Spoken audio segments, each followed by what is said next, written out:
Philip Dobard. And I'm Tracey Mitchell. And this is Culinary Quickies, a series featuring dishes that aren't necessarily quick, but the episodes certainly are.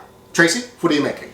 I'm making a banana-y pudding. Banana-y pudding? Yes. I see lots of bananas, I see lots of creams, I see cookies, I see...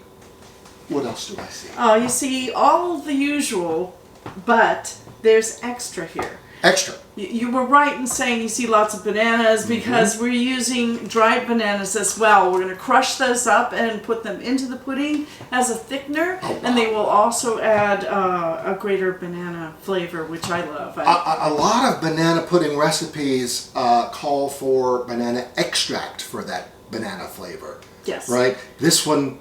All banana. All banana. However, okay, very good. our cream is also going to be coconut flavored. So we'll have that, and also we're using the coconut flakes. Coconut flakes. And, you know, you have to have vanilla wafers in the banana pudding, but we're also using shortbread, and this shortbread has pecan in it, so that'll be really great. Wow. And I see some rum. Yeah, a little something extra. All right. Critical ingredient? Maybe not for some. But optional.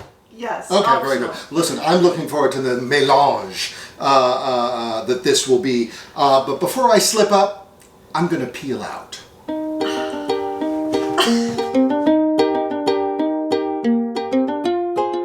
The first thing to do is heat our milk. You need a nice thick pan because you don't want to scald the milk. We're going to bring it to a steam. I'm using whole milk, but you could use 2%. We're going to set the pot over a medium-high flame. While our milk is heating, we're going to split our vanilla bean. For some reason I was calling this a banana bean, but it's a vanilla bean. But if you can't get your hands on one of these guys, you could use 2 teaspoons of vanilla extract and that would do. So here's how to extract the seeds from the vanilla bean. Watch my vanilla bean surgery here. We're just going to strip it right down the middle. Take your time. Turn it around and go the other way. There we go. So open the vanilla bean up and you'll see the texture's different, all those little tiny seeds in there. So we're going to take the blade end of the knife and scrape those seeds out. I'll do it this way. There. There are all of our vanilla beans, and you don't want to lose any of that goodness, so get it all up. Okay, you can hear this now. There's a very gentle hiss from the milk. So even if you don't think you see the steam, when you hear that sort of gentle hissing, it's already reached the level we want it to. I'm going to catch a little of the skin that's formed. It's time to add the vanilla beans now. So vanilla bean seeds go in, and so does the exterior pod. We're going to turn the heat down to low and let the vanilla beans steep in the milk for about 5 minutes. We're ready to crush the banana chips now. You could put these in a food processor, but they're really hard on plastic, so you might not want to put them in your food processor. I'm using the flat of a hammer.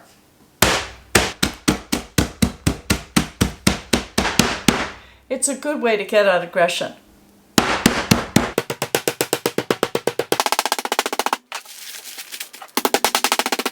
Now we're going to separate the yolks from the whites. Everyone has an opinion about how this is done. So if you have a little separation anxiety, let's continue. Many people these days are into cracking the egg on a flat surface, but I find that when I do that, all I get is crushed egg. I don't know about you. So I'm still using the edge of the bowl. I feel like it makes a cleaner break. Clean break.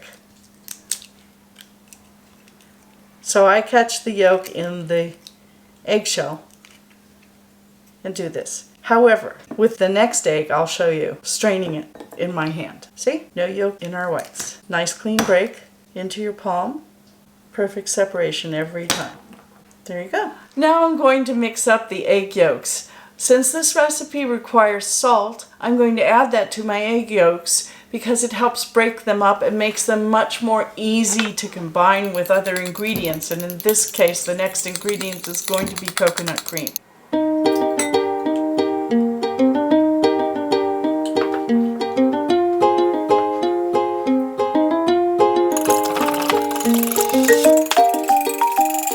You just want to get all of the little bumps out of that so our pudding is nice and smooth. Next, we're going to combine the sugar and the cornstarch. Your cornstarch can often have a lot of little lumps in it, so it's a good thing to put it through a sifter. You can use a sieve and just knock those bumps out of there.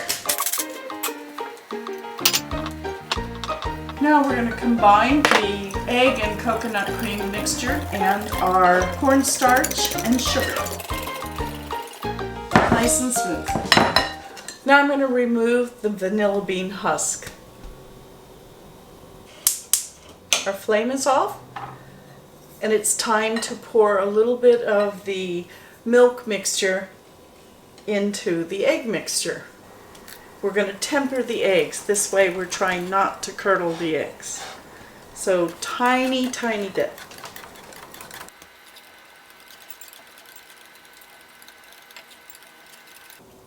So I'm going to let this cool down a little. It's tempered, and I'll show you it's nice and smooth. We crushed our dried banana chips. Now we're going to add that to the rest of this milk mixture. Not only will this add flavor,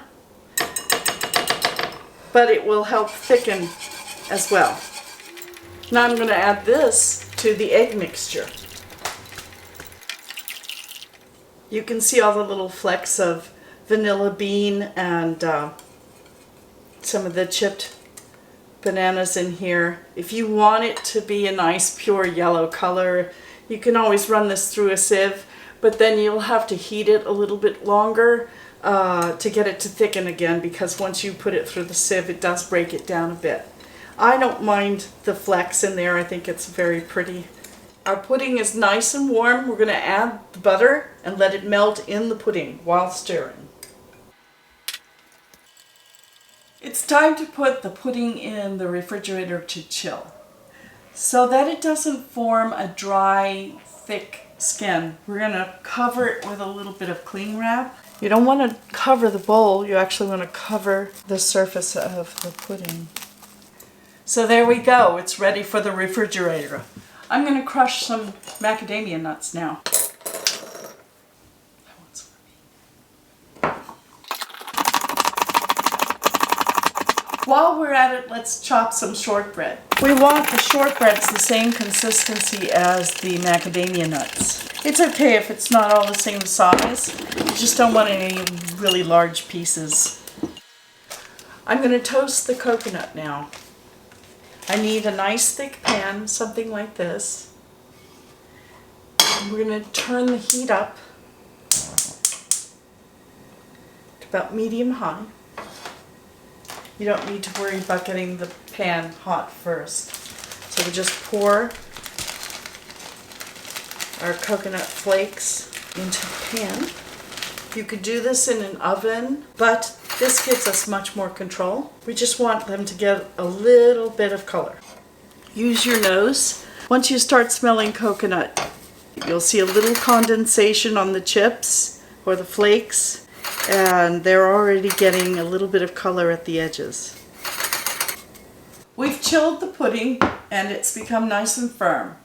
Now, a word about thickening your pudding. Sometimes things don't go right. If your pudding comes off the stove top still runny, chances are it's probably not cooked long enough. So cook it for another 5 to 10 minutes and it will thicken. You can also use a little bit more food starch if you want to. We used cornstarch. Even sweetened condensed milk is another way you can thicken it. But in any case, don't worry, it will thicken. First we need to whip the coconut cream separately. The thing about coconut cream is it needs to be chilled, and it's very hard to whip unless it has been chilled, and you want to do that separate from the heavy cream. And then we'll whip the heavy cream. We'll reserve part for the topping and part to lighten the pudding. We've whipped the cream and it's time to chill it for a little while. If you feel that your whipped cream needs to be stabilized, you can always put a little bit of cornstarch in or a little bit of powdered sugar, which also contains cornstarch. We are not going to do that. We don't want it to be too sweet. The pudding itself is sweet enough, and this will act as a nice counter to the sweetness of the pudding. I've reserved half of the whipped cream to incorporate into our pudding to lighten it up. Now we're ready to add our whipped coconut cream to our whipped cream for the topping.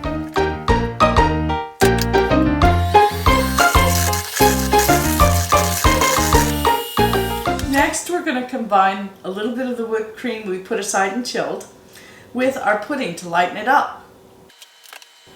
We're going to do that a little bit at a time by taking some of the pudding and incorporating it into the whipped cream, and then finally we'll combine them. It's really not a complicated process, you just want to keep it nice and fluffy. Okay, I've made a sticky mess of myself, but it's all ready to chill, and while it's in the refrigerator, I'm going to slice some bananas. So our bananas are a little speckly, but that's perfect for this recipe. You want them to look like this. They're not too sweet, they're not too soft, they're just right. I don't know if you remember Goldilocks and the Three Bears, but yes. These are just right.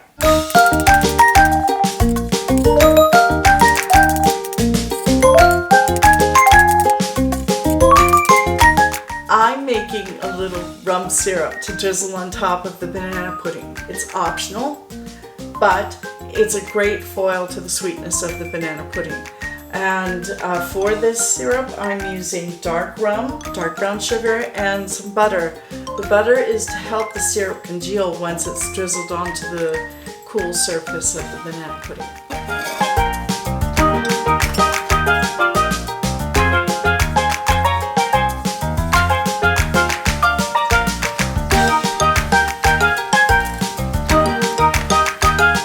You probably didn't know how much gratitude you needed to show your mothers for making this banana pudding. It's really a simple dish. It's just that there are many parts to it. And one of the parts is the vanilla wafers. So you have to have this for a banana pudding. They serve a very critical purpose, and that is to help the pudding release from the container in which you assemble it. So the vanilla wafers must go on the bottom, and then at the end, once you've layered everything, you can add the coconut flakes. I've got the banana pudding here, macadamia nuts, shortbread cookies, and bananas. All essential. Let's get started.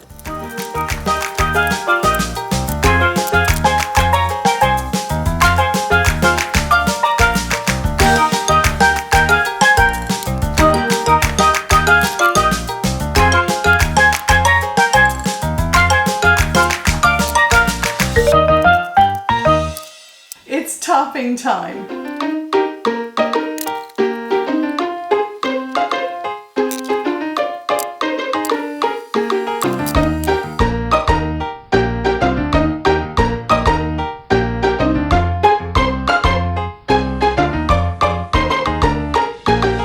So, I'm a little concerned.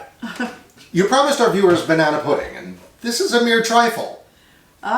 But it's nothing to trifle with. Okay. All right. Touche. All right. I got you, didn't I? You did. Does this get served, or should I just start, Yeah, well, you could. You could try I could. All right. But you might get lost. Okay. So. Oh my God, that's beautiful.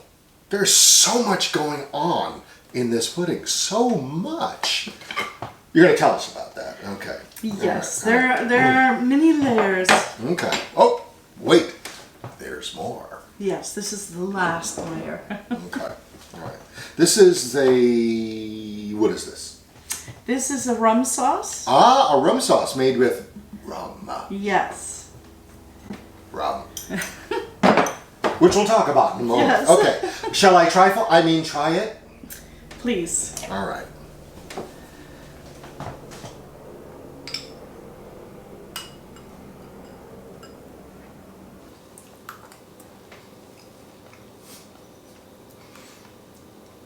use the word glorious a lot, but my does it fit here.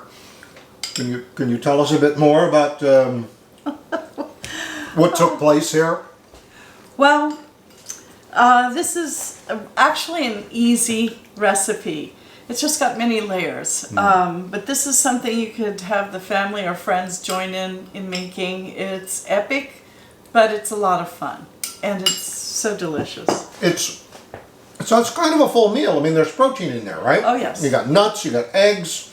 That's right. There's a fair bit of dairy. This whipped cream is made with... coconut cream and dairy. And heavy cream? Yes. Okay. Wow. Yeah, it's every kid's dream. Wow. Dessert for dinner. And the rum. We mentioned the rum. This particular dark rum is distilled by Mr. Sean Hallman at Shadow Ridge Spirits Company in Oceanside, California. So kudos to Sean on his work. A big thank you to Melissa's Produce. They provide all of the produce used in these demos, so thank you to Melissa's. Follow us on social media, find us on Facebook, like us on Facebook. Subscribe. To us on YouTube, the Center for Culinary Culture. Back next week. Yes. More deliciousness. Absolutely. Until then. Bye.